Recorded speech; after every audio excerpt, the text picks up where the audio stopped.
So it's not exactly a fandom. I'm not a fan of video games. I actually had to learn a lot about video games in the process of making this. In all our studies, it shows that Anita hasn't learned much, but we cannot be certain that this is the case because she is a woman or that she was struck in the head as a child. I question if Anita understands life and death in a video game. In a video game, you can kill yourself over and over, only you don't stay dead. You start over at the beginning of the game or from the last checkpoint. Only a bimbo like Anita believes someone can be ripped apart by a hail of bullets and survive and not think this interaction is a game. The only way you can kill yourself and come back is through a video game. Why stupid ass Sarkeesian can't accept this is a mystery. She acts as dense as a block of wood and just as bright. Because games have reset buttons and life does not. A nitwit can tell the difference. Why can't you, Anita? For one thing, gamers have a third-person point of view. For instance, if you're controlling the actions of Mario, you are controlling a thing. It is more like controlling a remote control car. What happens to the car doesn't happen to you. If you weren't a girl who was uninvited into our male space, we would know that characters on the screen are called sprites, and you can dress these sprites with bows or whatever you choose, yet this is your character you play as. The fact that you rescue a princess or a king, that object is your goal.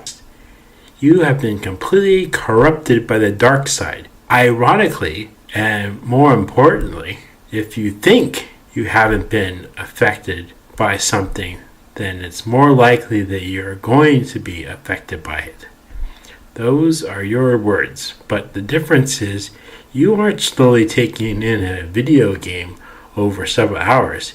You studied feminism principle and took it into your heart knowingly until it completely eclipsed you and everything about you, including your better judgment. And somewhat ironically, those who most strongly believe that media is just harmless entertainment are also the ones most likely to uncritically internalize harmful media messages.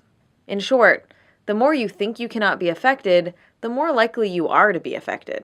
It's funny how Anita faults some games that don't give non-playable characters a story and some agency, yet will fault other games that do give agency to the player, like Hitman and Grand Theft Auto. Just because you go off mission and kill every black person in the game doesn't make the game racist.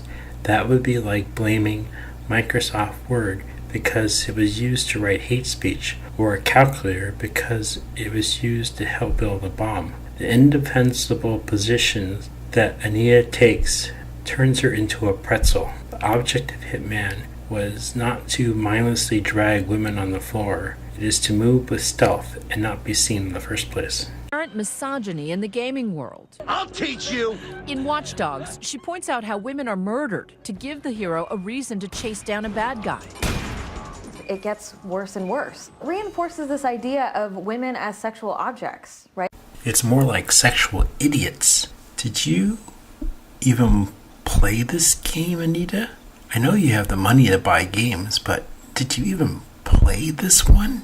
I don't know why anyone hasn't smacked you around silly on this, so let me be the first. The concept of this game is you play as this character that is plugged into the whole city, like Big Brother or the NSA, and you monitor until action is needed and stop crime before it happens. So you are saving lives, you lying twit. Sarkeesian is such a wicked witch. She has the media eating out of the palm of her hands. A little sweet honey in their ears, and they repeat her one false word after another, without question or remorse. The damsel in distress is a plot device in which a female character is placed in a perilous situation from which she cannot escape on her own and must be rescued by a male character, usually providing the core incentive or motivation for the protagonist's quest. In video games, this is most often accomplished via kidnapping, but it can also take the form of petrification or demon possession, for example.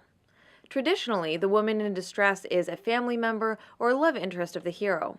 Princesses, wives, girlfriends, and sisters are all commonly used to fill the role. Judging by your ramblings, Anita, I do not know if you are aware that they use extras in making movies. Directors like to dress their set before shooting, and they'll use extras, even if those are women and they do not have speaking roles. So why, goddammit, can't a video game have female, non-playable characters without you going crazy? Sometimes women are powerful, and sometimes not. Sometimes sexy, and sometimes not. Sometimes honorable, sometimes not. Women in all media range from the damsel to the hero, and even the extra. The mantra is, there are no small parts, only small actors. And apparently, I am not the only one who believes this. Women in television lately, and when I look around the room at the women who are in here, and I think about the performances that I've watched this year, what I see actually are women who are sometimes powerful and sometimes not. Sometimes sexy, sometimes not. Sometimes honorable, sometimes not. And what I think is new is the wealth of roles for actual women in television and in film.